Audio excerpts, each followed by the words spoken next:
الحمد لله نحمده ونستعينه ونستغفره ونعوذ بالله من شرور أنفسنا ومن سيئات أعمالنا من يهده الله فلا مضل له ومن يضلل فلا هادي له وأشهد أن لا إله إلا الله وحده لا شريك له وأشهد أن محمدا عبده ورسوله أما بعد فإن خير الحديث كتاب الله وخير الهدي هدي محمد صلى الله عليه وسلم وشر الأمور محدثاتها وكل محدثة بدعة وكل بدعة ضلالة وكل ضلالة في النار. أعوذ بالله من الشيطان الرجيم. بسم الله الرحمن الرحيم. قال الله تعالى في سياق القصة: الذين قال لهم الناس إن الناس قد جمعوا لكم فاخشوهم فزادهم إيمانا وقالوا حسبنا الله ونعم الوكيل. وقال تعالى: ما أصاب من مصيبة إلا بإذن الله ومن يؤمن بالله يهدي قلبه. محترم حاضرین، موجودہ حالات میں آپ ٹی وی چینل کو کھولیں، کسی خبر کے چینل کو، اخبارات دیکھیں یا عام حالات میں لوگوں کے نشیب و فراز کی معلومات لیں تو ایک وہ شخص جس کے اندر ایمان ہے، ایمانی درد ہے، ایسا شخص اپنے آپ کو بے بس اور بے چین محسوس کرنے پر مجبور ہے۔ ہر طرف ہمیں یہ دکھائی دیتا ہے کہ اسلام کے خلاف واضح طور سے جو چھپی سازشیں، چھپے پروگرامز ہیں، منصوبے ہیں، وہ ہیں اپنی جگہ، لیکن کھل کر جو حملے ہو رہے ہیں اس کا سلسلہ چل رہا ہے۔ ہر روز ایک نئی خبر، ہر روز ایک نیا زخم۔ ابھی تازہ ہم نے ہفتہ عشرے میں سنا کہ سویڈن یہ ترقی یافتہ اور مہذب دنیا کا ملک کہلاتا ہے، وہاں قرآن کے نسخے کو جلایا گیا، اور یہ پہلی مرتبہ نہیں ہوا۔ قرآن کو اس سے پہلے بھی قرآن کی بے حرمتی کی گئی، فلمیں بنائی گئی، اور اسلام، مسلمانوں، پیغمبر اسلام جناب محمد رسول اللہ صلی اللہ علیہ وسلم کو وقفے سے نشانہ بنانے کی کارروائیاں یورپ میں کی جاتی ہے۔ کسی ملک میں ہمیں خبر ملتی ہے کہ اذان پر اعتراض ہے، کہیں مسلمانوں کی مسجد کے مینارے پر اعتراض ہے، اور کہیں مسلم لڑکیوں کے حجاب اور اسکارف کو بھی قابل قبول نہیں گردانا جا رہا ہے۔ وہ وہاں سے ہندوستان میں بھی یہ مسائل آ گئے۔ مہذب دنیا، ہر ایک کو اس کے جینے کا حق ہے، حقوق انسانی کے ٹھیکیدار، مذہبی آزادی، چارٹر آف ہیومن رائٹس، اس کا جو کاغذ پر روشنائی پر ڈھنڈورا پیٹتے ہیں اقوام متحدہ کے حوالے سے، انہیں اسلام کی ان تعلیمات سے ڈر لگ رہا ہے۔ میں اکثر یہ بات آج کل کہہ رہا ہوں، اور غور کرنے کی بات ہے، اور ہمیں اپنے غیر مسلم بھائیوں سے بھی بولنے کی بات ہے کہ تھوڑی دیر کے لیے سوچئے کہ کیا وجہ ہے کہ لوگ قرآن کا نسخہ جلا رہے ہیں، کیا وجہ ہے کہ پیغمبر اسلام جناب محمد رسول اللہ صلی اللہ علیہ وسلم پر وقفے سے نشانہ سادھا جاتا ہے، کیا وجہ ہے کہ مسلمانوں کی ایک ایک چیز پر، ان کی قربانی پر، ان کی اذان پر، ان کے حجاب پر، ان کی دیگر آئلی قوانین پر بار بار رک کر اعتراض کے صرف اسلام اور مسلمان اتنا نشانہ کیوں ہیں؟ دنیا کے کئی ہزار ویب سائٹس ہیں جو اس کے لیے خاص ہیں۔ گودی میڈیا اور دوسرے کیا کم تھے؟ ہمارے ہاں سوشل میڈیا پر بہت کچھ چل رہا ہے۔ ابھی بعض پروگرام آئے کہ ہندوستان کے شہر میں جو سوسائٹیاں اونچی کیٹیگری کے لوگ ہیں، ان کے واٹس ایپ گروپ میں نفرت پھیلانے کا منظم کام کیا جا رہا ہے۔ ایک پارٹی اور ایک گروہ ہندوستان میں اپنا میڈیا سیل تربیت دے چکا ہے، وہ پہلے سے کام کر رہا ہے اپنا، اور ان کا ایک بڑا کام یہ ہے کہ مسلمانوں کے خلاف لوگوں میں نفرت پھیلائی جائے۔ اس کا مظہر ہمیں نظر آ رہا ہے۔ کچھ دن پہلے کی خبر ہے اتراکھنڈ میں مسلمان دکانداروں کو، تاجروں کو کہا گیا اپنا اتنے گھنٹے میں جو ہے بوریا بسترا گول کر کے یہاں سے کوچ کر جائیں، نکل جائیں، ہجرت کر جائیں۔ دوسرے اور ریاستوں میں کہیں کوئی الزام، کسی جگہ اپنے مقام پر نماز پڑھنے پر اعتراض کیا گیا۔ ایک صاحب نے ایک سوسائٹی میں، بمبئی میں، ایک مسلمان فیملی سوسائٹی میں رہ رہی ہے پنویل میں، یہ لگایا کہ وہ صاحب جو ہیں PFI جس پر پابندی لگائی گئی ہے اس کو زندہ باد کہہ رہے ہیں، اور ایسے نعرے لگا رہے ہیں۔ پولیس میں کمپلین بھی خود ہی جا کے کی، CCTV کیمرہ دیکھا گیا، پولیس نے دیکھا تو پتہ چلا کہ جنہوں نے کمپلین کی تھی بوڑھا ہندو آدمی، 68 سال کا آدمی، اسی نے یہ لگایا ہے۔ اس نے اعتراف کیا اور یہ بتایا کہ اس کی اور مسلمان خان فیملی جو وہاں اس سوسائٹی میں رہ رہی تھی اس سے ان کی انبن ہے۔ بکری لے جانے پر اعتراض کیا گیا کہ یہاں قربانی کرنے لائے ہیں.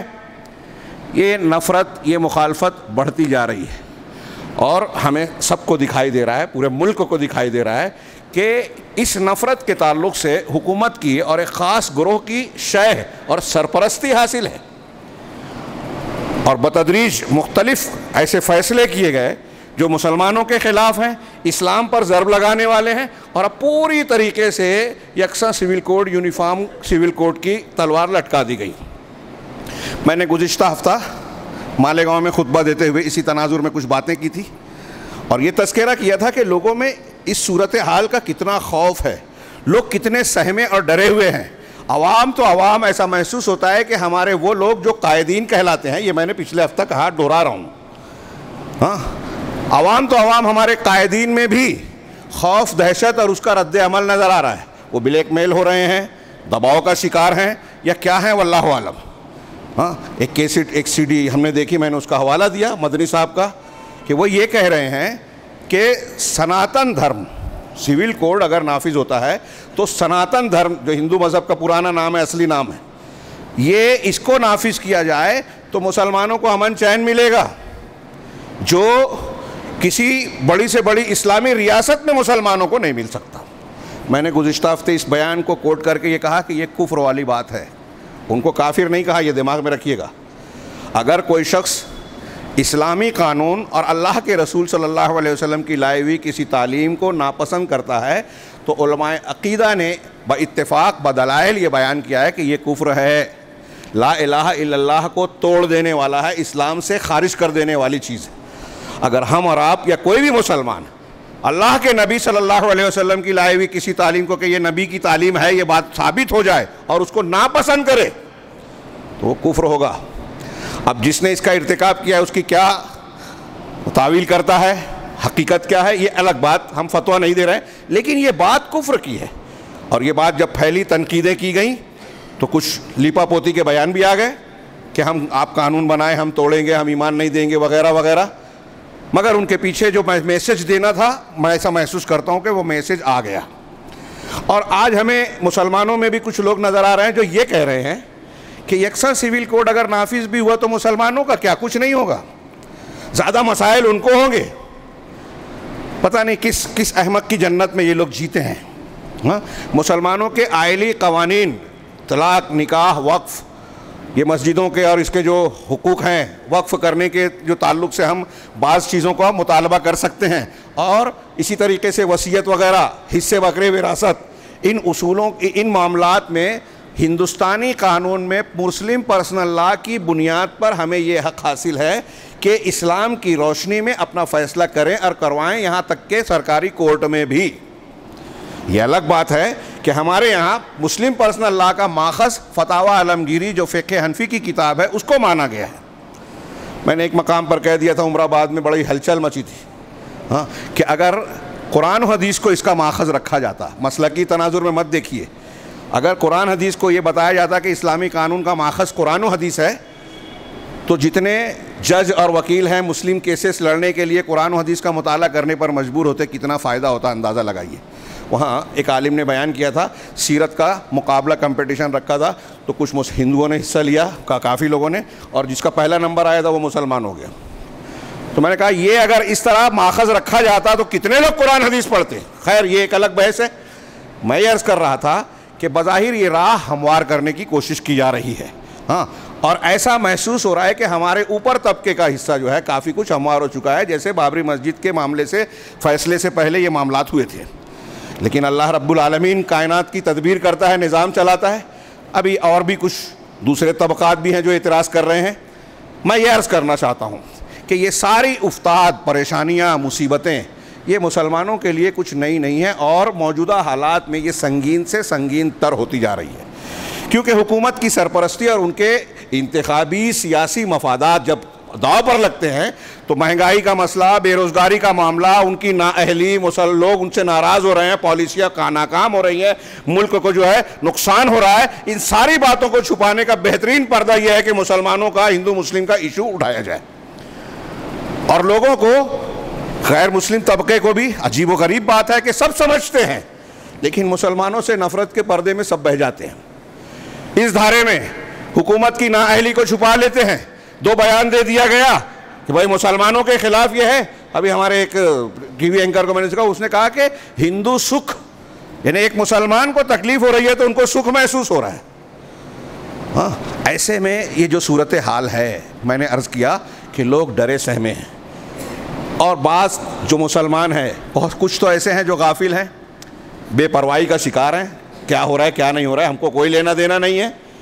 کچھ ایسے ہیں جو تھوڑا موڑا شعور رکھتے ہیں تو ان کی نہج اور منہج غلط ہے, وہ کچھ لوگوں کے پیچھے اندھے چل رہے ہیں, وہ ان کے بڑے سودے بازی کرتے ہیں تو یہ بھی ان کی بات بولنے لگتے ہیں کہ ہاں چلنے دو, کوئی مسئلہ نہیں ہے, قوم کا سمجھوتا, قوم کے مفادات کا سمجھوتا اور سودا کر لیا جائے.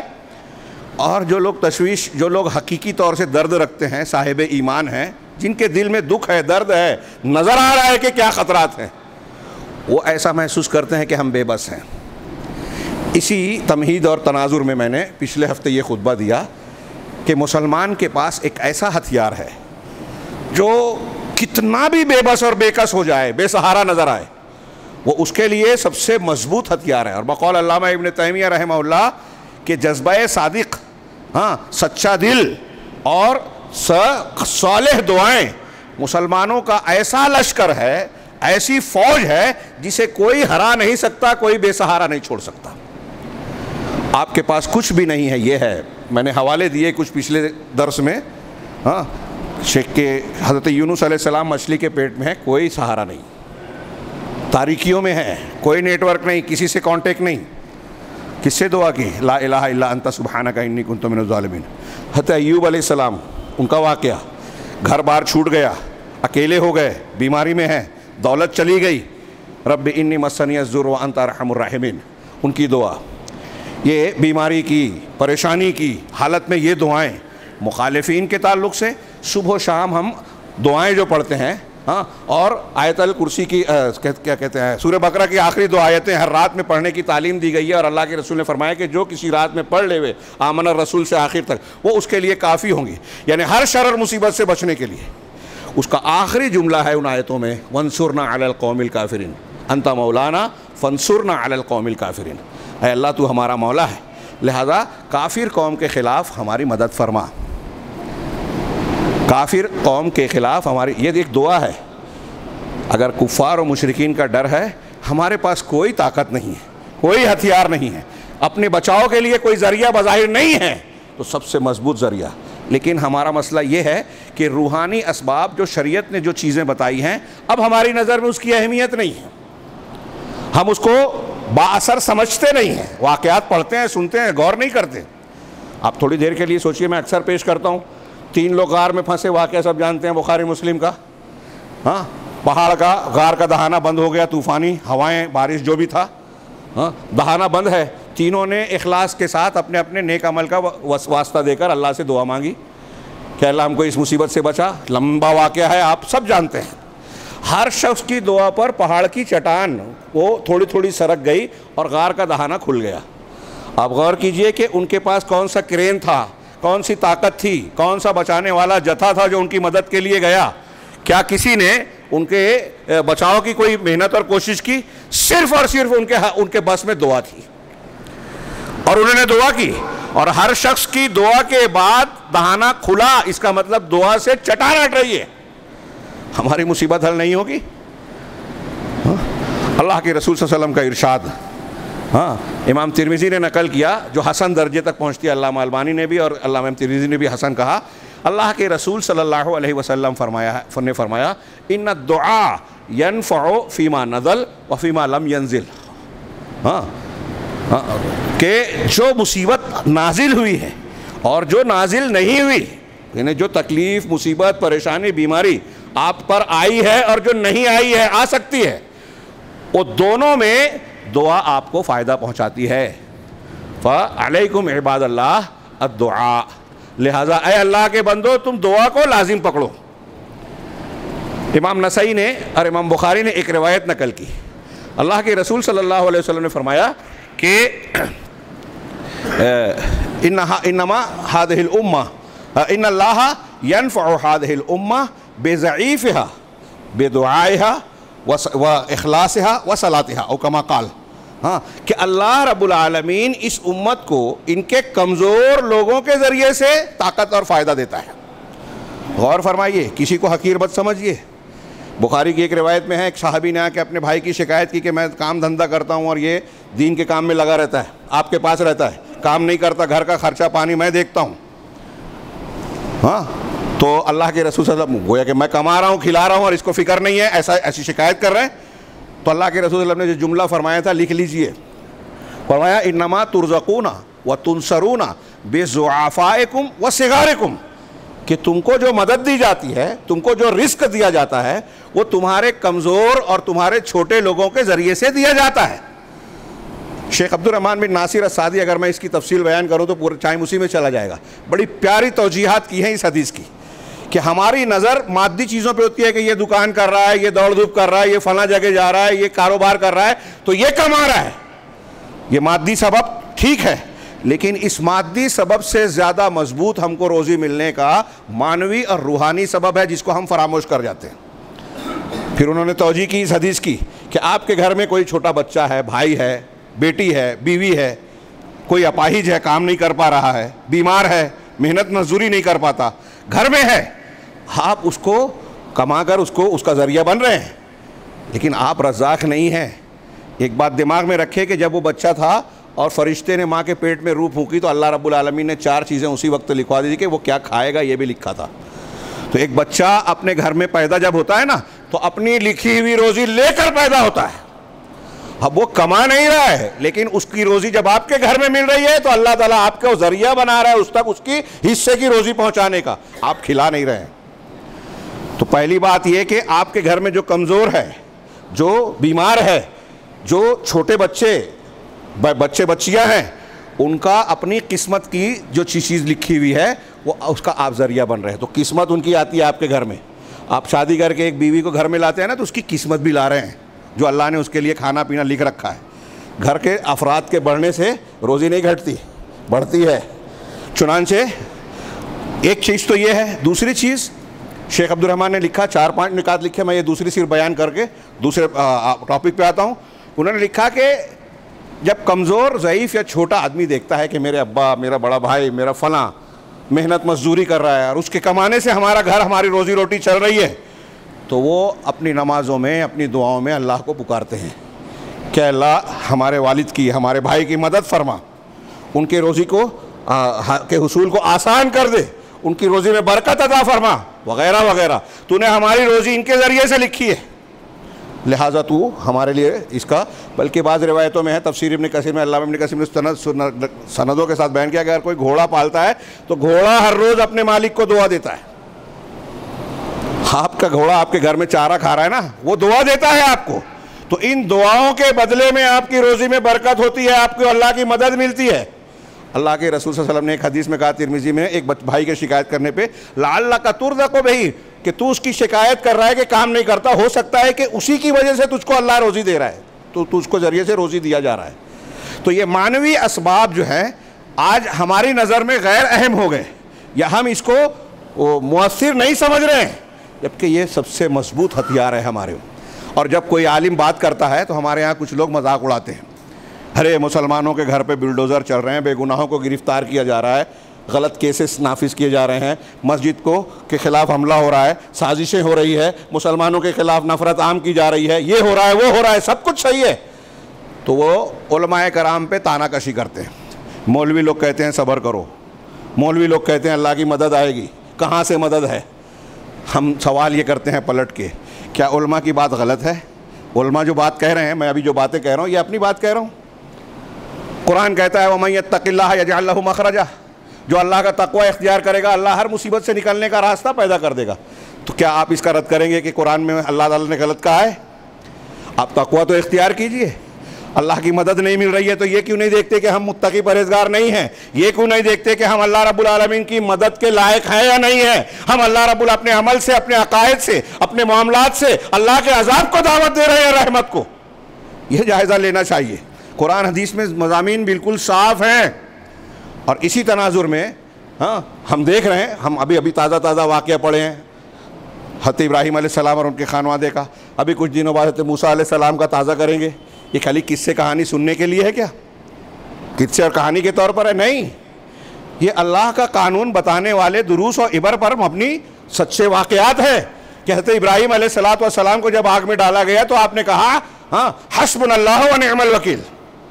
ابھی میں نے آیت پڑھی شروع میں، سورہ آل عمران غزوہ احد کے بعد کے تناظر میں ہے یہ، ہاں، کہ جب لوگوں نے مسلمانوں سے کہا ان الناس قد جمعوا لکم، لوگ تمہارے خلاف اکٹھا ہو رہے ہیں، ہاں، مل جل کے جو ہے سازش کر رہے ہیں، طاقت بنا رہے ہیں، فوج تیار کر رہی.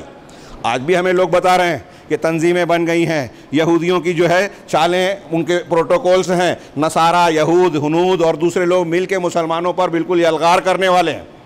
یہی بات صحابہ کرام سے کہی لوگوں نے آ کے کہ لوگ آپ لوگوں کے خلاف اکٹھا ہو رہے ہیں. اس سے صحابہ کرام میں ڈر خوف نہیں آیا کہ اب کیا ہوگا، ہمارا کیا بنے گا، بلکہ اللہ نے کہا فزادہم ایمانا.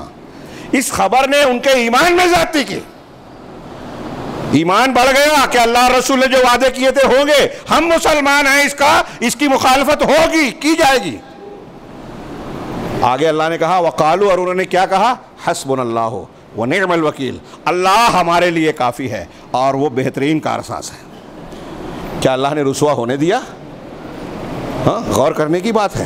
اللہ ہمارے، یہ بخاری میں ہے، حضرت ابن عباس رضی اللہ تعالیٰ عنہما کہتے ہیں کہ یہ کلمہ حسبنا اللہ ونعم الوکیل، اللہ ہمارے لیے کافی ہے اور وہ بہترین کارساز ہے، یہ دونوں خلیلین کا جملہ ہے مصیبت کے وقت. یہ حضرت ابراہیم علیہ السلام نے اس وقت کہا جب آپ کو آگ میں ڈالا جانے لگا. صحیح بخاری میں حضرت ابن عباس کا قول ہے. یہ حضرت ابراہیم خلیل الرحمن علیہ السلام کا جملہ ہے اس وقت جب آگ میں ڈالا گیا، اللہ ہمارے لیے کافی ہے اور وہ بہترین کارساز ہے. اور نبی کریم صلی اللہ علیہ وسلم اور صحابہ کرام نے اس وقت کہا جب لوگوں نے کہا ان الناس قد جمعوا لکم فاخشوہم، ہاں، کہ لوگ تمہارے خلاف اکٹھا ہو گئے لہٰذا ان سے ڈرو. لوگوں نے کہا کہ اکٹھا ہو گئے تو ڈرو. آج مسلمانوں کو بھی یہی کہا جا رہا ہے ڈرو، اور لوگ ڈر رہے ہیں. ہاں، مخالف آدمی ایک شوشہ چھوڑتا ہے. آج سلسلہ کیا چل رہا ہے، ایک قانون آتا ہے، قانون پر اعتراض آتا ہے، ہم اس پر ڈیبیٹ کرنے لگتے ہیں، جواب دینے لگتے ہیں، اور جواب دیتے ہیں کوئی فائدہ وائدہ ہوتا نہیں ہے. ہاں، ہر ایک اپنے اپنے حساب سے جواب دے رہا ہے. مسلمانوں میں کوئی سنجیدہ غور و فکر، سنجیدگی سے سیریسلی یہ دیکھا جائے کہ قرآن و حدیث کی روشنی میں ہمیں اس صورتحال کا سامنا کیسے کرنا چاہیے. کوئی گروہ جو ہے وہ کیس کباڑی میں اور بیان بازی میں لگا ہوا ہے، کہیں سناٹا اور خاموشی چھائی ہوئی ہے، کہیں مدارس اور دوسرے لوگ جو ہیں وہ حکومت کو راضی کرنے کی کوشش میں لگے ہوئے ہیں. ابھی میں نے ایک پوسٹ پڑھی، اس میں یہ اعتراض کیا صاحب تحریر نے کہ آج ہم دیکھ رہے ہیں کہ مسلمان مدارس اور بڑے بڑے ادارے جو ہے وہ کوئی غیر مسلموں کو راضی کرنے اور ان کو خوش کرنے کے لیے کیا کیا کر رہے ہیں. ابھی یوگا ڈے ہوا ہمارے ہاں، یوگا منایا جا رہا ہے اور اس کے فوٹو تک شیئر کی جا رہی ہے. علماء کرام اور بزرگان جو ہے وہ یوگا کے آسن کر رہے ہیں. ہاں، کیا اس سے آپ کو مقبولیت مل جائے گی؟ اس سے آپ کے مسائل حل ہو جائیں گے؟ ہاں، ہماری جماعت میں داخلی سطح پر خارجی طور سے جو حملے ہو رہے ہیں مسلمانوں کو باہر سے جو نشانہ بنایا جا رہا ہے، یہ رکے گا نہیں. حق اور باطل کی یہ جنگ ہمیشہ چلتی ہے، چلی آ رہی ہے، قیامت تک رہے گی، دجال کے خاتمے تک چلتی رہے گی. تو باہر کے حملے تو ہوتے رہیں گے، یہ طے شدہ بات ہے اور یہ ہمارا امتحان ہے. اور انبیاء کرام کو اس سے گزرنا پڑا تبھی اعلیٰ درجہ پر پہنچا، اور اس امتحان سے کامیاب ہونے کے بعد ان کو اللہ رب العالمین کے تقرب حاصل ہوا. ہم سوچتے ہیں کہ بغیر کوئی امتحان دیے ہوئے، بغیر کوئی قربانی دیے ہوئے ہم کو جنت مل جائے گی، اللہ کی قربت مل جائے گی، اپنے ایمان کی کسوٹی پیش کر دیں گے. نہیں، ہم کو بھی گزرنا پڑے گا نا. تو یہ تو طے ہے. لیکن میں ایسا مانتا ہوں، اور مانتا کیا ہوں، آپ غور کریں، آپ بھی مانیں گے کہ مسلمانوں کے لیے خارجی حملہ نہ نیا ہے اور نہ خطرہ ہے. ہمارے خلاف سازش ہو رہی ہے، منصوبے بن رہے ہیں، لوگ مل کے یہ کر رہے ہیں وہ کر رہے ہیں. یہ کوئی نئی بات نہیں ہے اور یہ خطرے کی بات بھی نہیں ہے. اچھی طرح دماغ میں رکھ لیجئے. خطرے کی بات کب ہوتی ہے؟ جب ہمارا داخلی معاملہ ڈگمگایا ہوا ہے، اندر سے ہم کھوکھلے ہو جائیں، ہماری جماعت اور ہماری شخصیت مسلمان اور اسلامی قاعدوں اور اصولوں پر قائم نہ رہ جائے. یہ کھوکھلا پن، وہ دشمن، سپر پاور، حکومتیں اور بڑی بڑی طاقتیں تو چھوڑیے. ہاں، اگر ہم گنہگار ہیں تو ہمیں چونٹی سے بھی ڈر ہونا چاہیے. چونٹی سے اس لیے نہیں کہ چونٹی ہے، اس لیے کہ اللہ کے حکم کی وہ پابند ہے۔ اللہ ناراض ہوگا نا تو پوری کائنات کی ہر مخلوق اللہ کا لشکر بن سکتی ہے ہمارے خلاف، چھوٹی سے چھوٹی چیز بھی نقصان پہنچا سکتی ہے، اور اگر اللہ رب العالمین کا حق کو ہم نے راضی کر لیا، اس کے بن گئے، تو وقت کا فرعون ہو، نمرود ہو، ابو جہل ہو، سپر پاور کہلانے والی طاقتیں ہوں، کیسے بھی سائنسی اسباب اور تحقیقات ہوں ان کے سامنے، کیسے بھی منصوبے ہوں، وہ ہمارا بال باقا نہیں کر سکتے۔ یہ ایمان ہونا چاہیے۔ میں نے جو پچھلے ہفتے کا خطبہ ہے اس کا اشارہ کچھ مضامین آپ کو بتایا کہ ہمارے پاس ایک ہتھیار ہے دعا، اور صبح و شام کے اذکار میں یہ دعائیں بھی ہے، کافروں کے مقابلے میں اللہ ہماری مدد فرما۔ لیکن دعا کی قبولیت کی بھی کچھ شرائط ہیں۔ اللہ رب العالمین کے جناب میں ہم مقبول ہوں، اس کے لیے بھی کچھ اصول ضابطے شریعت نے بیان کیے ہیں۔ اس کا بھی لحاظ رہے کہ حرام خور کی دعا قبول نہیں ہوتی۔ اب ہمارے یہاں لوگ سودی پیسے سے قربانی کرتے ہیں، حرام پیسے سے حج کرتے ہیں۔ ایک تو اللہ نے جو منع کیا وہ کر رہے ہیں، دوسرے اس کو اللہ کے راستے میں لگا رہے ہیں، اللہ کے غضب کو اور بھڑکا رہے ہیں، پھر شرک کر رہے ہیں، بدعت کر رہے ہیں۔ اب میں اگر اس کا ذکر کروں، ارے مولانا تو اختلافی مسئلہ چھیڑ رہے ہیں۔ قرآن حدیث کی تعلیم ایک طرف، ہمارے یہاں نوجوان بہت سارے لوگ، میں تو اس مسلک کو مانتا ہوں، ایک حنفی ہے، شافعی ہے، مالکی ہے، اور پھر اس کے بعد وہ یہ ہونے کے بعد چشتی، قادری، نقشبندی بھی ہے، پھر اور بھی کچھ نسبتیں ہیں کہ مفتی صاحب، مولوی صاحب، فلاں صاحب اور فلاں ادارے کا میں جو ہے تعلق رکھتا ہوں، اس کی طرف منسوب ہوتا ہوں۔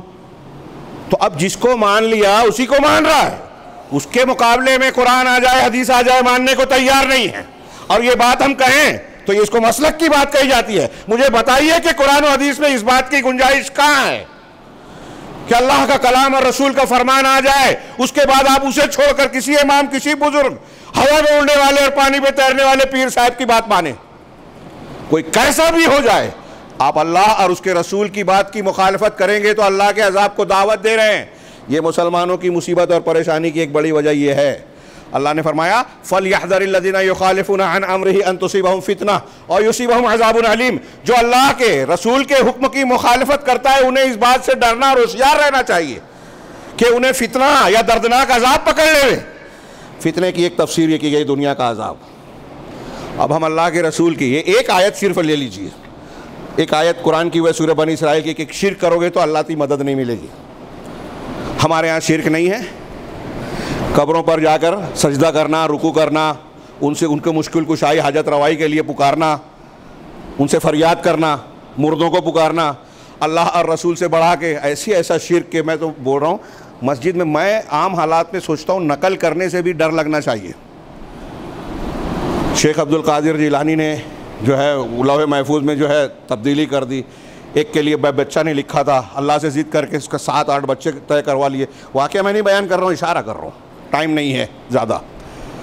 مردوں کو زندہ کر دینا، عام حالات میں پوچھئے کوئی بھی مسلمان کہے گا یہ صرف اللہ کرتا ہے، لیکن واقعہ بتاتے ہیں، ارے فلاں بزرگ تو ایسے تھے، وہ کہتے تھے کہ حضرت عیسیٰ کہتے تھے کہ کم بِإِذْنِ اللہ، اللہ کے حکم سے جیو، اور میں کہتا ہوں کم بِإِذْنِ میرے حکم سے اٹھ جا۔ تو مرغی جس کو کھا کر ہڈیاں پھینکی تھی اس کو کہا کم بِإِذْنِ اٹھ کر دوڑنے لگی۔ ایک قوال کی قبر پہ جا گیا کم بِإِذْنِ، وہ اٹھ کر قوالی گاتا ہوا باہر آ گیا۔ اور ہمارے یہاں لوگ سبحان اللہ الحمدللہ کہتے ہیں، رونے کا مقام ہے، پیٹنے کا مقام ہے۔ اللہ اور اس کے رسول کی توہین کرتے ہیں اور خوش ہوتے ہیں۔ ہاں ابھی ایک صاحب نے کہا کہ وہ ایک مولوی صاحب نے کلپ میں بیان کیا کہ شیخ عبد القادر جیلانی نے کہا کہ جو میرے نام کو بغیر وضو کے لے گا وہ مر جائے گا۔ حضرت عبد القادر جیلانی نے گویا یہ بددعا دے دی یا جو بھی انہوں نے طے کر دیا، تو خواب میں اللہ کے رسول صلی اللہ علیہ وسلم آئے کہ کیا کر رہے ہو میری امت کے ساتھ، یہ تو بڑا مسئلہ ہو جائے گا۔ کہا اچھا ٹھیک ہے، جو ایسے بغیر وضو کے نام لے گا اس کا بدن کا ایک بال ٹوٹے گا۔ مجھ سے ایک صاحب نے پوچھا کیا کہنا، میں نے کہا اس میں رد کرنے کی ضرورت ہے؟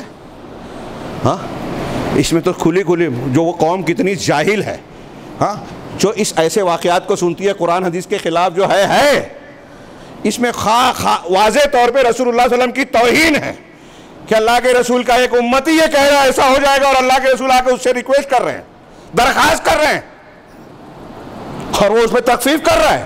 بڑا کون ہوا؟ شیخ عبد القادر جیلانی، اللہ کے رسول صلی اللہ علیہ وسلم، سید المرسلین وہ ہے۔ اور آپ کیا واقعے کے تناظر سے پیش کرنا چاہتے ہو؟ یہ ہمارے ہاں جاہل طبقے کو پتہ ہی نہیں ہے کہ تصوف کے حوالے سے اسی لیے اس کو تشکیل دیا گیا ہے کہ قرآن حدیث اور رسول کے مقام کو مجروح کیا جائے، اس سے ہٹا کر لوگ بزرگوں کی طرف آئیں، خواب و کشف کے نام پر قرآن و حدیث کے خلاف تعلیم کو اختیار کریں۔ یہ ہمارے سماج میں عام ہے۔ یہ جو یکساں سول کوڈ اور فلاں سے ہم ڈر رہے ہیں، آپ اس سے زیادہ خطرناک چیزوں کو تصوف اور دوسرے بدعتی مذہب فرقوں کے نام پر اختیار کیے ہوئے ہیں، جو کہتے ہیں کہ قرآن حدیث کو نکال دو، اس میں شرک ہے، پیر صاحب کی بات مانو، اس میں توحید ہے۔ بتائیے، قرآن ہدایت کے لیے اللہ نے نازل کیا، اسے پڑھ کر لوگ اسلام قبول کرتے تھے، ابو جہل کو بھی اس کی عظمت کا اعتراف تھا، اب نہیں مانا الگ بات ہے، اور آج صوفی کہتا ہے کہ اس کو پڑھنے سے آپ گمراہ ہو جائیں گے، یہ غیر مسلم پڑھ کر ایمان لاتا ہے۔ یہ مجھے افسوس ہے کہ وقت بڑھتا جا رہا ہے، میں اس تناظر میں آج کے خطبے میں پچھلے خطبے سے آگے کی بات بیان کرنا چاہتا تھا، اور اس سے کچھ کنیکٹڈ باتیں، متعلقہ باتیں ہی بیان کر رہا ہوں کہ پہلے بتایا کہ ہمارے ہاتھ میں ایک ہتھیار دعا ہے، ہاں، اور کچھ چیزیں ہیں جس پر ہم انفرادی طور سے عمل کر سکتے ہیں۔ آج اجتماعی طور سے کہنے کی بات جو ہے وہ ہم کو سمجھتا ہے، سب لوگ کہتے ہیں اتحاد و اتفاق، مسلمانوں کی صفوں میں اتحاد، امام حرم نے عرفہ کے خطبے میں خوب اس پر زور دیا، لیکن ان کو بھی پتہ ہے، ہم کو بھی پتہ ہے کہ یہ ہونے والا نہیں ہے۔ ہاں، ہماری قوم کا مزاج ایسا ہے، دوسروں کو چھوڑیے، ہماری جماعت میں کہ سنت اس طرح پکڑو کہ فرض مجروح ہو جائے چلے گا۔ ہاں، کسی کو ایک بات سمجھ میں آ گئی، اذان کی، رکعت کی، ٹوپی کی، وہ اس پہ ایسا لڑے گا کہ بڑے سے بڑا فرد بھی قربان ہو جائے، مسجد چھوڑ دے گا، اختلاف کرے گا، جماعت میں ترخنا پیدا کر دے گا، جھوٹے کو سچا اور سچے کو جھوٹا بنائے گا، غلط باتیں علماء کے خلاف جو ہے ایک محاذ کے طور پر پھیلائے گا، اسے یہ پتہ ہی نہیں ہے کہ وہ کتنا بڑا نقصان کر رہا ہے ایمان کا، اسلام کا۔ وہ شخصیتوں کا نقصان کوئی معنی نہیں رکھتا، آپ کا، میرا، میں، اگر آپ اور ہم ایک دوسرے کے خلاف کریں کوئی بات نہیں ہے، لیکن آپ کی اور میری حیثیت کیا ہے، اس کی بنیاد پر، جماعت پر، دین پر، دینی تعلیم پر، دعوت پر، درس و تبلیغ پر کتنا اثر پڑ رہا ہے، یہ دیکھا جائے تو اس کے نقصان کا آپ اور ہم اندازہ نہیں کر سکتے، اور ہماری قوم میں یہ سوچ ہے ہی نہیں۔ ایک شخص ناراض ہوتا ہے تو وہ کسی شخصیت کو نشانہ نہیں بناتا، پوری جماعت کو بناتا ہے، دعوت کو بناتا ہے، اور ایسی باتیں کہتے ہیں جو جہالت کا اعلیٰ نمونہ ہوتی ہیں۔ ہاں، معلوم نہیں، ابھی میں اس کو پیش کروں تو لوگ کہیں گے فلاں کو کہا، ڈھیما کو کہا، ایک عمومی بات کہہ رہا ہوں، سوچئے، غور کیجئے کہ یہ آپس میں ہم جو لڑتے ہیں یہ کتنی اہمیت کی حامل بات ہے۔ اپنے سگے بھائی کو، اپنے فلاں اور فلاں کو جو ہے ہمارے ہاں راستہ نہیں ہے، اور ایک آدمی سے خوف اور دہشت ہو گیا تو یوگا ڈے پہ جو ہے وہ سوریہ نمسکار والا آسن کر رہے ہیں، ہاں، غیروں کو راضی کرنے کی کوشش کر رہے ہیں جو کبھی راضی نہیں ہوں گے۔ ولا اور برا کی جو اسلامی تعلیم ہے کہ کس سے جڑنا ہے، کس سے کٹنا ہے، وہ کنارے رکھ دیا۔ ہاں، ہم اپنے آپ کو بہت عقل مند سمجھتے ہیں کہ ارے وہ مولوی صاحب کو کیا سمجھتا ہے، ہم جو ہے وہ شرکیہ عمل میں داخل شریک ہو کر یہ سمجھتے ہیں کہ اسلام اور مسلمانوں کا بھلا کر رہے ہیں۔ عجیب بے وقوفی اور جہالت کا ماحول ہے۔ ہاں، ملت ابراہیمی کو ہر سال تازہ کیا جاتا ہے، نبی صلی اللہ علیہ وسلم کے الفاظ اور تعلیمات کو ماننے کا دعویٰ کیا جاتا ہے، لیکن اس کا کچھ اثر ہماری زندگیوں میں، ہمارے عقائد و افکار میں نظر نہیں آتا۔ دوسروں کی بات چھوڑیے، میں نے عرض کیا، اور یہ میرا مقصود مجروح کرنا نہیں ہے، یہ بتانا ہے کہ معاملہ کتنا سنگین ہو گیا ہے، کتنا بگڑ گیا ہے کہ ہمارے وہ لوگ جو قائد کہلاتے ہیں، سوالیہ نشان کے ساتھ کہہ رہا ہوں، ان کے یہاں ڈر خوف ہے، صحیح عقیدہ موجود ہی نہیں ہے۔ کوئی خوش کرنے کے لیے کہتا ہے کہ ہاں رام بھی جو ہے پیغمبر رہے ہوں گے، اور ہندوؤں میں خود اختلاف ہے کہ وہ پیدا ہوئے تھے کہ نہیں ہوئے تھے۔ محققین کہتے ہیں کہ وہ ایک کالپانک، تصوراتی اور خیالی کہانی ہے رامائن میں۔ ہمارے یہاں لوگ ان کو پیغمبر ثابت کرنے کو قرآن حدیث کی دلیل ہے۔ ہم کسی پر ایمان بالرسول میں کس بنیاد پر کسی کو رسول مانتے ہیں؟ قرآن حدیث کی بنیاد پر۔ کوئی دوسری کتاب میں یا خیال میں کسی نے اپنا تصور پیش کیا تو ہم نہ اس کی تردید کریں گے، نہ مانیں گے، یہ عقیدے کے اصولوں میں سے ہے، اور ہمارے علماء اس کے خلاف جا رہے ہیں، تو کس کی بات کریں؟ وقت بہت کم ہے، میں 5-6 نکات پیش کرنا چاہتا تھا، اور ایک کے لیے بھی ٹائم نہیں بچا۔ دعا اور اپنی صفوں میں صحیح منہج کی اور صحیح عقیدے کی تربیت، یہ بہت ضروری ہے۔ سب سے پہلا نقطہ کہ ہر مسلمان کے لیے یہ واجب ہے کہ جو بھی مسئلہ ہمیں پیش آ رہا ہے، جو بھی، یہ بنیادی مسئلہ، نقطہ نہیں ہے، ایک بنیاد ہے کہ جو بھی معاملات پیش آ رہے ہیں ہمیں یہ سوچنا چاہیے کہ قرآن و حدیث کی روشنی میں ہم اس کا حل ڈھونڈیں۔ ایک عام مزاج ہے کہ سیاسی معاملات ٹی وی چینل پہ کوئی بات آ رہی ہے یا ہمارے خلاف حملے ہو رہے ہیں تو عام مسلمان ایسا سمجھتا ہے اور تاثر بھی دیا جاتا ہے کہ ان چیزوں کی بحث اور حل جو ہے قرآن حدیث میں نہیں ہے، شریعت میں نہیں ہے. اب اس کا حل کرنے کے لیے ہم سیاسی پارٹیوں کی طرف جائیں، فلاں لیڈر سے جو ہے طاقت مانگیں، وہ سیکولر ہے ان کو میمورنڈم دیں، مسلمان جو ہے وہ سرکاری نوکریاں حاصل کریں. اس میں حل ہے؟ ان سب چیزوں کی ایک بات اچھی طرح دماغ میں رکھیں. خطبہ جمعہ میں ہر بات کو واضح کرنے کا موقع نہیں ہوتا ہے، لیکن یہ یاد رکھیں کہ ان چیزوں کو میں ایک دم سے غیر اہم نہیں کہہ رہا ہوں. ہر چیز اپنی اپنی جگہ اہمیت کی حامل ہے، لیکن ایک بات یاد رکھیے کہ ایک مسلمان اگر ایمانی اور قرآن و حدیث کا حل اختیار نہیں کرتا تو دنیا کی کتنی بھی تدبیر کر لے ہوئے، کتنی بھی طاقت حاصل کر لے ہوئے، اس کو عزت نہیں ملے گی. اور ہندوستان میں ہمارے تعلیمی اور سارے معاملات کمزور ہیں. ہندوستان کے باہر تو کہیں کہیں مسلمانوں کی حکومت ہے، ان کا کیا حال ہے؟ ہاں، ان کو وہ عزت، قوت، طاقت حاصل ہے جو ہونی چاہیے، جس کا وعدہ اللہ اور رسول نے فرمایا ہے. تو میں عرض کر رہا تھا کہ ہماری اصل قوت ایمانی قوت ہے.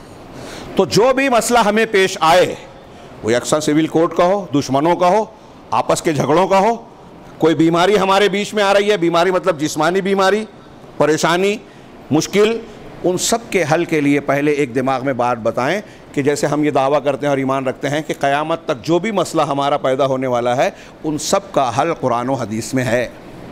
قرآن و حدیث میں ہے. ہاں، ہمارے ہاں مقلدین یہ بھی ایک گستاخی کرتے ہیں کہ کہتے ہیں قرآن و حدیث میں سب مسائل نہیں ہیں، اس لیے کسی ایک مسلک کو ماننا ہے. تو مسلک میں قیامت تک کے مسائل کے حل ہیں.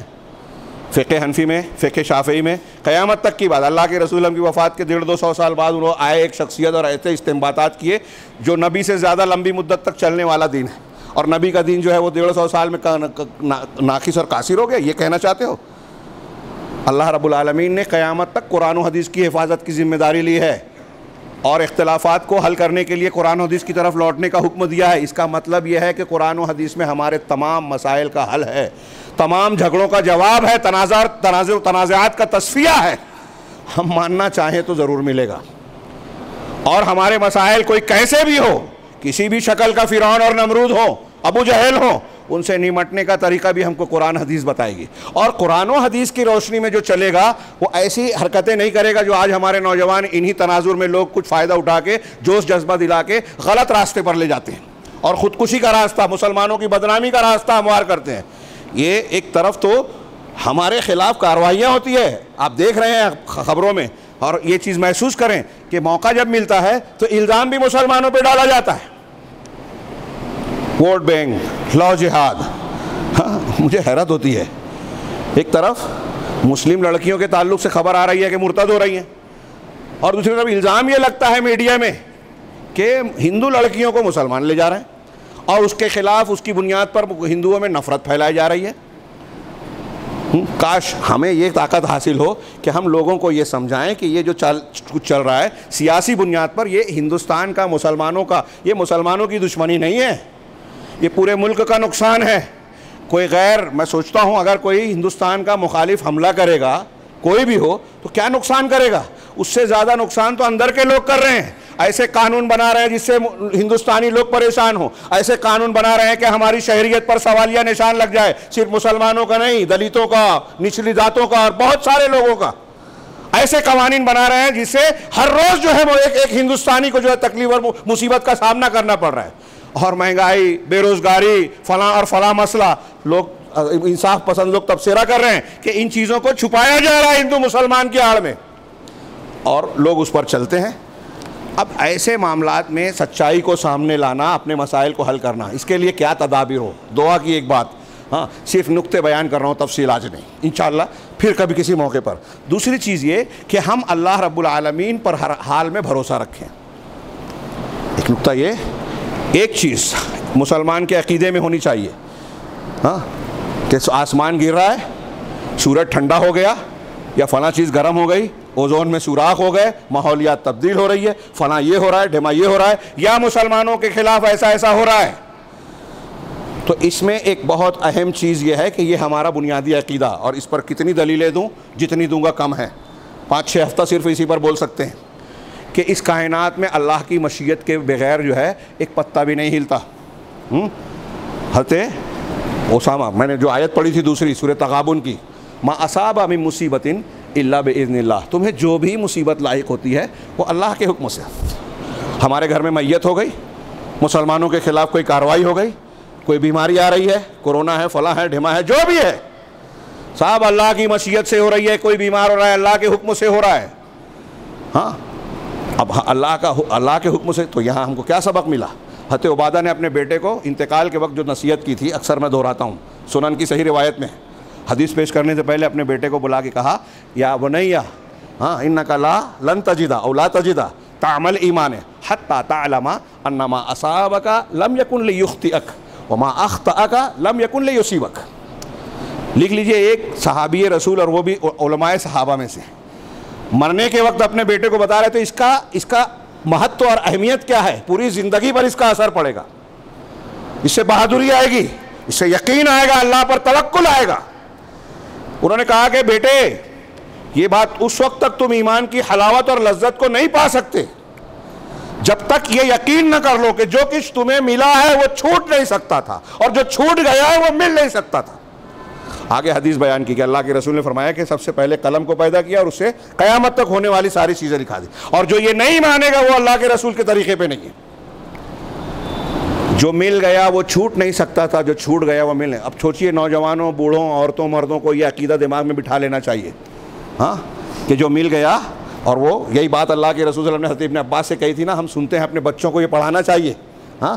اس میں آگے کا جملہ کہ اللہ کے رسول نے فرمایا کہ پوری کائنات، پوری امت مل جائے اس بات پر کہ تم کو نقصان پہنچائے، سب مل کر تم کو نقصان نہیں پہنچا سکتے سوائے اتنا جتنا اللہ نے تمہارے خلاف لکھا ہے۔ اللہ نے چاہا ہے تبھی نقصان پہنچا پائیں گے، یکساں سول کوڈ ہو، مسجد کی مسماری ہو، ہمارے خلاف کورٹ کے فیصلے ہوں، کوئی بھی ہو، سب اس میں آ گیا۔ تو اللہ رب العالمین نے جو ہمارے خلاف لکھا ہے وہی ہوگا، اور جو لکھا ہے اس کے خلاف کوئی کر ہی نہیں سکتا۔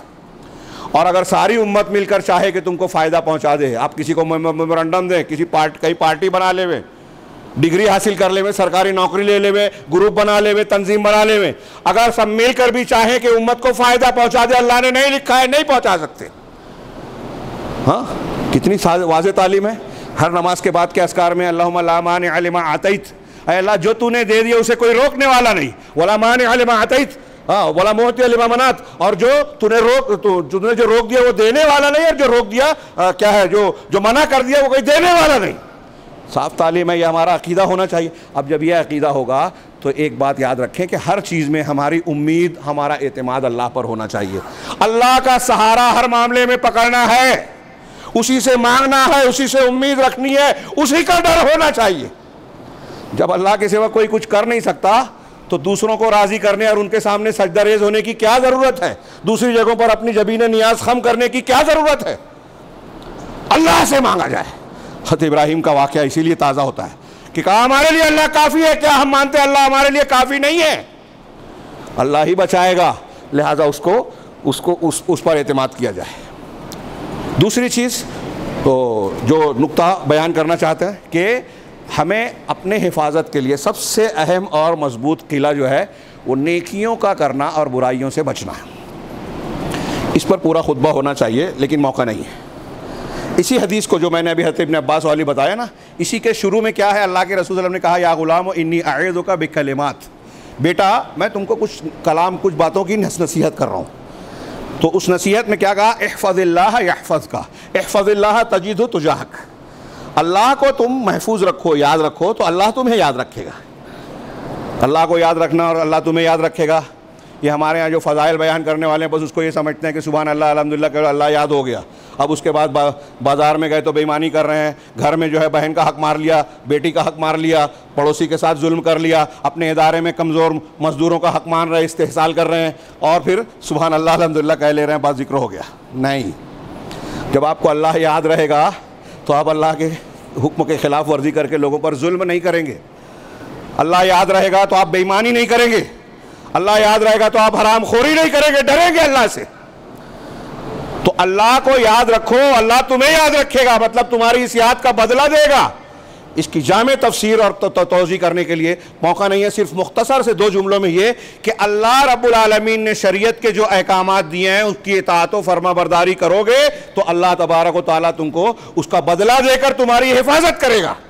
کائنات کی کوئی طاقت تمہارا بال بھی نہیں کر سکتی اگر اللہ والے بن جاؤ. یہ میں ہوائی بات نہیں کہہ رہا ہوں, تاریخی واقعات ہیں, اللہ کا قانون ہے, قرآن اور حدیث کے بیانات ہیں, اور ہمارے سامنے کتنی مثالیں ہیں.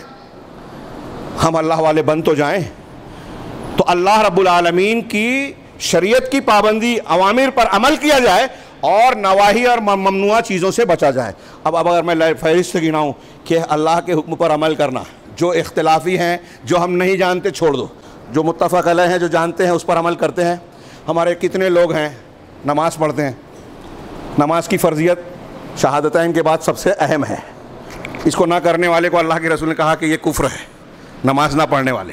ابھی جمعہ کی مسجد نماز میں مسجد بھری ماشاءاللہ نظر آ رہی ہے. یہ الگ بات ہے کہ کچھ لوگوں کو یہ بھی بھاری پڑ جاتا ہے. ہاں, تو کہا نماز ہم جانتے ہیں کہ نہیں کہ یہ فرض ہے. کتنے لوگ پڑھتے ہیں؟ بحث چلتی ہے. ہماری خواتین پردہ اور بے پردگی حرام ہے, ممنوع ہے. ہمارے گھروں میں, سماج اور معاشرے میں اس کا کتنا اہتمام ہے, ہماری بچیاں کتنا کر رہی ہیں, ان کی ہم کتنی تربیت کرتے ہیں. توحید اور شرک کا معاملہ سب سے اہم. ہاں, ایک آدمی, اب کیا کاش کے موقع ہوتا, میں نے ابھی کئی جگہ مثال دی کہ اللہ کے رسول نے نجاشی کی نماز جنازہ پڑھی صحابہ کے ساتھ, جبکہ وہ شریعت پر عمل نہیں کر پائے تھے, عقیدہ تھا ان کے پاس, توحید تھی, شرک نہیں تھا, تو نماز پڑھی. عبداللہ بن ابی بن سلول مسجد نبوی میں اللہ کے رسول صلی اللہ علیہ وسلم کے پیچھے نماز پڑھتا تھا, لیکن اس کی نماز جنازہ پڑھی تو اللہ تعالیٰ نے آیت نازل کر دی کہ ان میں سے کوئی مرے تو کبھی نماز جنازہ نہیں پڑھنا, ان کی قبر پہ کھڑے نہیں ہونا. تو اس سے کئی مسائل کے ساتھ ایک مسئلہ یہ نکلا کہ اگر آدمی بظاہر شریعت پر عمل کر رہا ہے لیکن عقیدہ صحیح نہیں ہے تو اس کی نماز جنازہ نہیں پڑھی جائے گی. لیکن عقیدہ صحیح ہے, کسی وجہ سے عذر کے تحت اگر نماز بھی نہیں پڑھ سکا تو اس کی نماز جنازہ پڑھی جائے گی, وہ مسلمان مانا جائے گا. نبی صلی اللہ علیہ وسلم, غور کیجئے, اہم کیا ہوا؟ عقیدہ ہوا. ہمارے یہاں عقیدے پہ توجہ نہیں ہے. میں عوام تو عوام, یہ جو ہمارے یہاں تصوف ہے, بہت کھل کے کہہ رہا ہوں, ٹائم نہیں ہے, سمجھانے کا موقع نہیں ہے.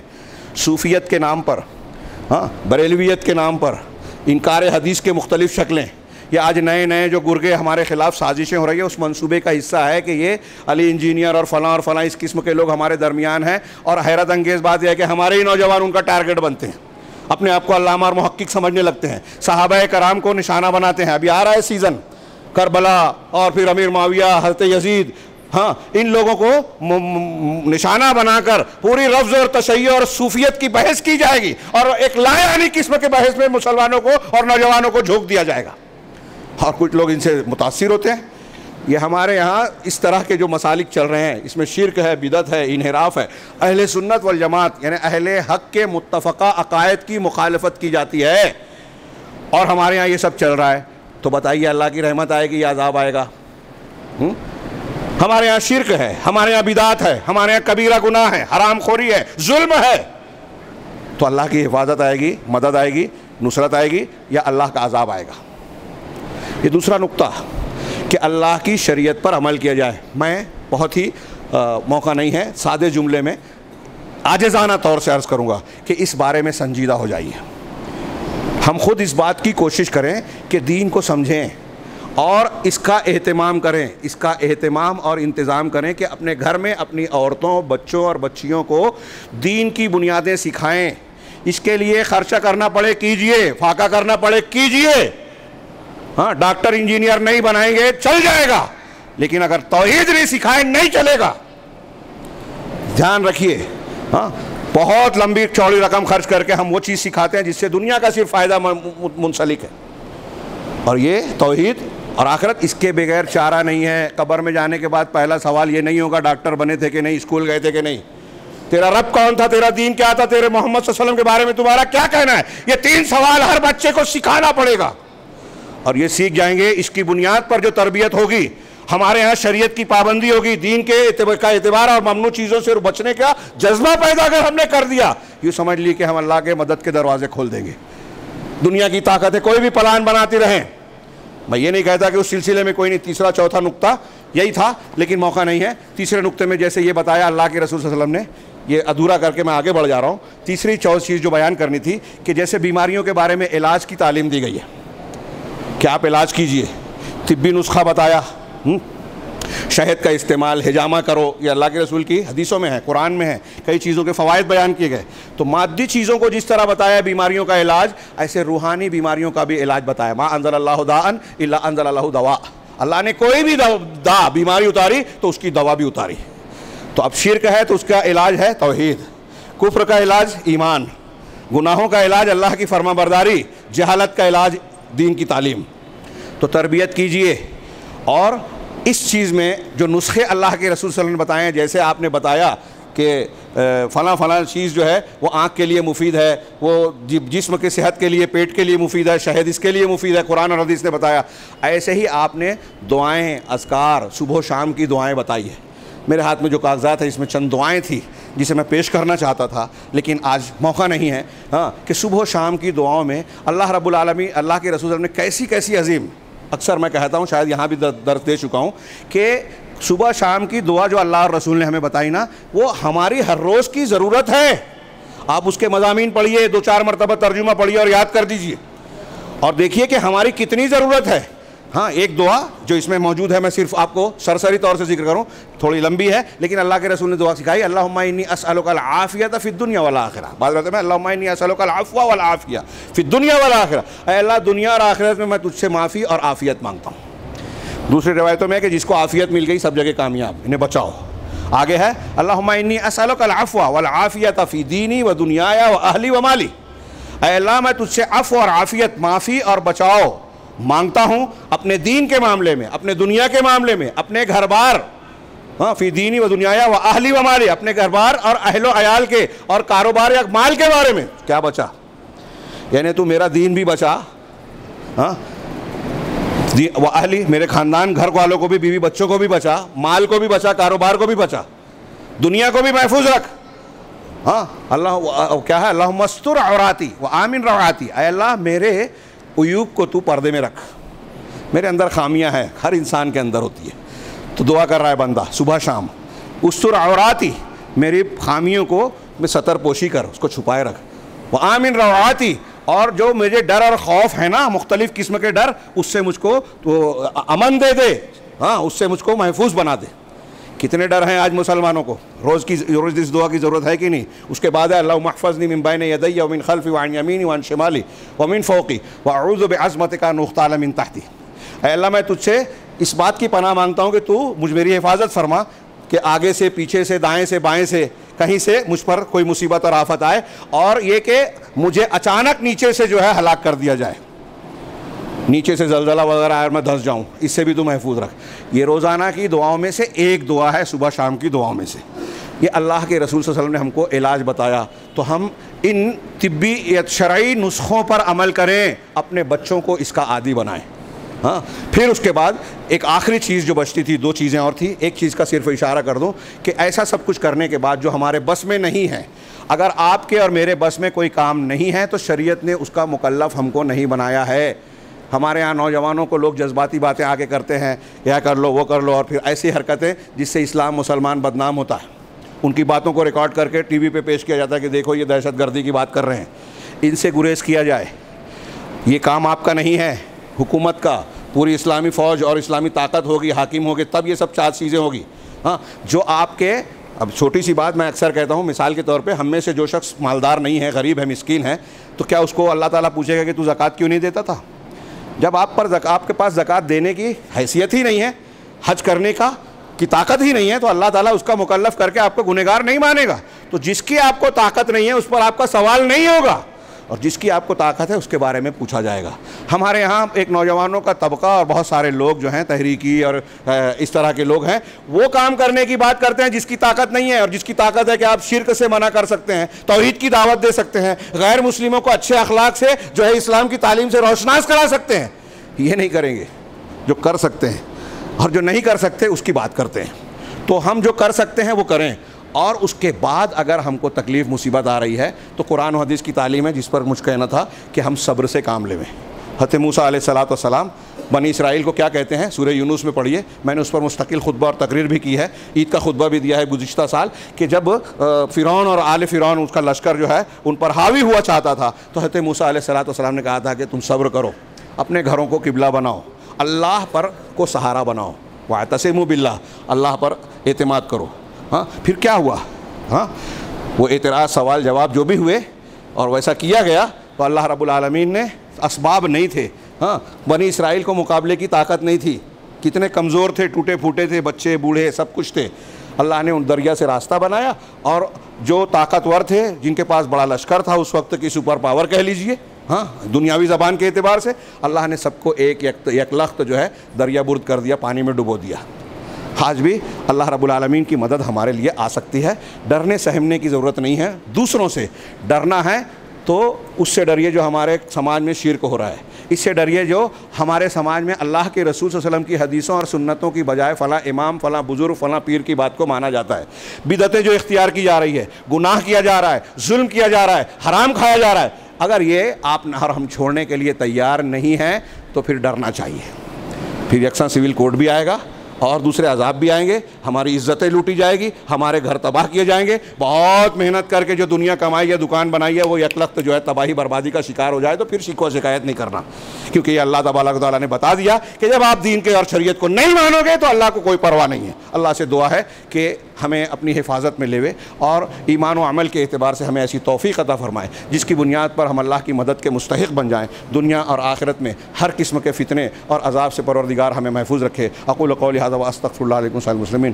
وصلی اللہ علی نبینا محمد، بارک اللہ لنا ولکم فی القرآن المجید ونفعنا وإیاکم بالآیات والذکر الحکیم، انہ تعالی جواد کریم ملک بر رحیم۔